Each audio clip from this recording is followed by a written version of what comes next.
Welcome back, my friends. My next guest tonight is a national security analyst, podcast host, and founder of the group Independent Veterans of America. Please welcome to The Late Show, Paul Rieckhoff.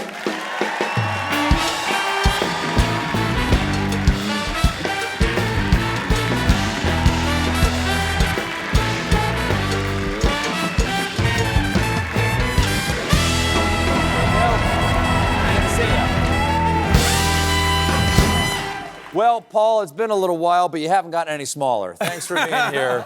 Okay, national security analyst, advocate for veterans, served in Iraq, host of the podcast Independent Americans. You advised us over at the Colbert Report when we took the show to Baghdad in 2009 for the USO and the troops. It's one of the greatest experiences of my life. And here we are again. And here we are again. That's what you're thinking. We're now at war with Iran, even though they say it's not a war, but it is a war, but it's not a war. And as a former soldier, I'm just curious what you think the troops need to hear from a commander-in-chief before we go to war. And did that get delivered this time? Was that case made in a clear way to the people who have to fight and sacrifice for the goals, whatever they may be? There's nothing more sacred, nothing more important than the commander-in-chief can do than send men and women into harm's way, potentially to die. And before he even talks to the troops, he has to talk to the country. Because first you have to commit the country, then you have to commit the troops. Mm-hmm. And it's one of the reasons why the Congress is supposed to declare war, because those people have to answer their individual districts. We're going to get to that, I hope, right? Yeah. But anytime you get it backwards, and you send the troops first and then try to convince the country, we get into trouble.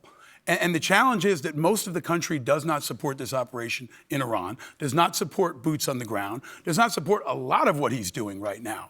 And that is a real problem because not just the troops, but the country needs a clear objective. We need goals, we need a timeline, we need a real understanding of what the costs of war can be, not just financial, but especially human, right? And then we need to know that it's absolutely and positively, vitally necessary, that it's worth the cost of now 7 American troops and probably more to come, tragically.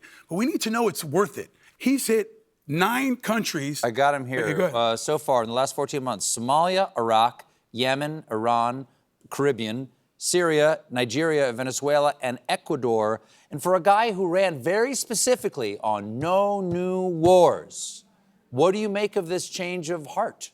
Well, he said no regime change, no regime change wars, no new wars, and now he's at 8 and counting. He's hit Iran twice.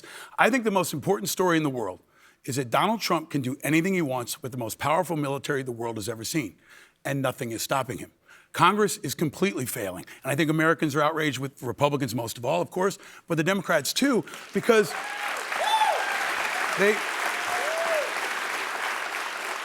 when he went to war, when we started this war, and it is a war, okay, don't believe the spin and the crap coming out of the White House.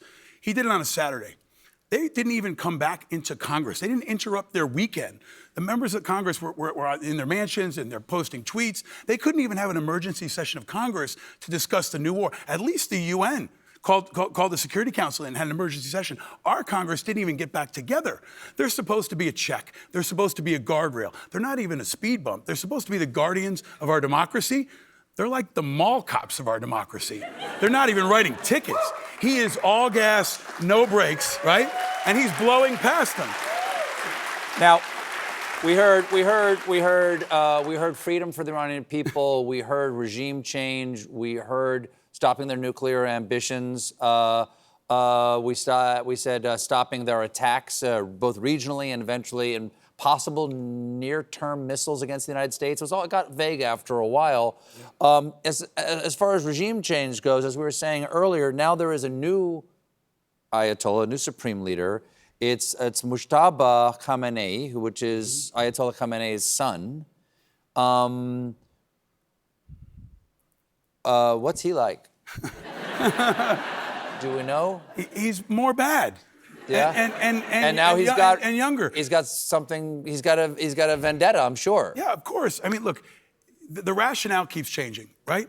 And that is by design, right? The strategy is to ensure that there are multiple rationales. Maybe they'll land on one that sticks, but it also ensures they're not held accountable. And we've seen this before. I got sent to Iraq for yellow cake and weapons of mass destruction, and Saddam's a bad guy and all that stuff. But this ensures that they're not accountable because they're all gas, no brakes. They just keep going forward. And they want to hit Cuba too, as you've mentioned. But they have not articulated what success looks like, not just for the American people, but for the Iranian people and for the region. Now we've got over a dozen countries that are being impacted. The lid is blown off. And by replacing the Ayatollah with his son, it's kind of like replacing Kristi Noem with Mark Wayne Mullen, right? I mean, right? As I said, you've worked with veterans groups that you've helped develop yourself, and now you work with veterans who want to run for office. What impact do you think politicians with a military background who have seen combat, what difference would they have in our government and our country? They have experience. I think it's important to underscore. I'm focused on independence, right? Because most Americans understand that the Republicans are gone and they're corrupt, and the Republicans and the Democrats can't slow them down. Democrats can't stop them, right? So most Americans are actually politically independent, unaffiliated. 45% of Americans are independent. Only 27% are Democrats and Republicans. And something I'd like to point out here is that the military itself, people think of it as a very conservative organization, and while there are rules and standards and all those things that we associate with the most conservative aspects of America, they're a broad cross-section of America. Right. They are not a monolith, but they are a reflection of the best of America. And they want to continue to serve, and many of them want to answer the call right now, but they don't want to pick a side. Right? You're in the military, you're putting country over party, people over politics, then you get out and they tell you got to choose a side.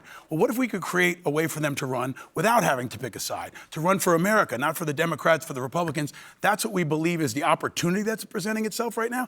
And they are the hope that this country needs. They are strong, they have integrity, they have independence, but they need help to be able to make it viable for them to run. So we are recruiting 100 independent veterans to run from the Senate all the way down to school board to meet this moment and provide the leadership that this country is really looking for. I'm afraid that's all we have time for. New episodes of the podcast, Independent Americans, are available weekdays. Paul Rieckhoff, everybody.